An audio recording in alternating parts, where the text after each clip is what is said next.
Product উৎপাদন করে সারা বাংলাদেশকে সরবরাহ করে। কিন্তু এই জেলাটি বেশ কিছু ক্ষেত্রে তাদের ন্যায্য পাওনাটি প্রাপ্যটি পায়নি। এখানে ছোট্ট শহর আস্তে আস্তে বড় হচ্ছে, আস্তে আস্তে জনবসতি বৃদ্ধি পাচ্ছে, মানুষের চাপ বৃদ্ধি পাচ্ছে। শহরের ভিতর দিয়ে যে রাস্তাটা, এই রাস্তাটা বাইলেন হওয়ার কারণে চলাচলের দারুণ সমস্যা হয়। এখানকার জনগণ অনুভব করেন এটাকে 4 লেন করা দরকার। আপনারা আমার সাথে একমত, আমিও আপনাদের সাথে একমত। ইনশাআল্লাহ আল্লাহ আমাদেরকে সুযোগ দিলে আমরা তা করব ইনশাআল্লাহ। এরপরে নওগাঁয় একটা পূর্ণাঙ্গ মেডিকেল কলেজ এবং মানসম্পন্ন মেডিকেল কলেজ হাসপাতাল হওয়া দরকার।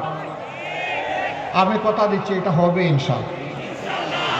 শর্ত একটাই, মহান আল্লাহ যদি আমাদেরকে সুযোগ দেন, আপনাদের ভালোবাসা, দোয়া, সমর্থন এবং ভোটের মাধ্যমে আমরা যদি সরকার গঠন করার সুযোগ পাই, তাহলে ইনশাআল্লাহ হবে।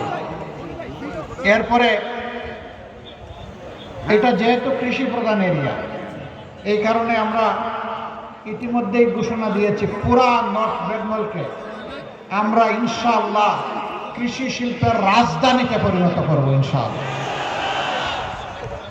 এখানে কৃষি গবেষণা ইনস্টিটিউট হবে, বিশ্ববিদ্যালয় হবে, এবং সেই পড়ালেখা কাগজে না, বাস্তবে হবে, প্রফেশনাল এডুকেশন।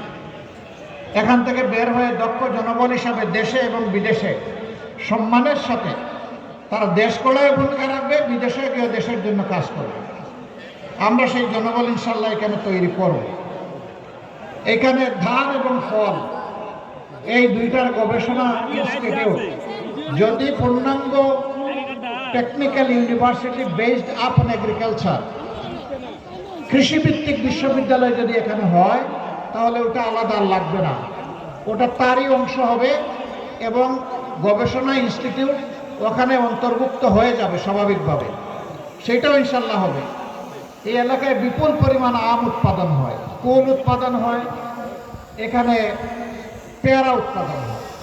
কিন্তু সংরক্ষণের উপযুক্ত ব্যবস্থা না থাকার কারণে কৃষকরা তাড়াহুড়া করে, খামারিরা তাড়াহুড়া করে, তারা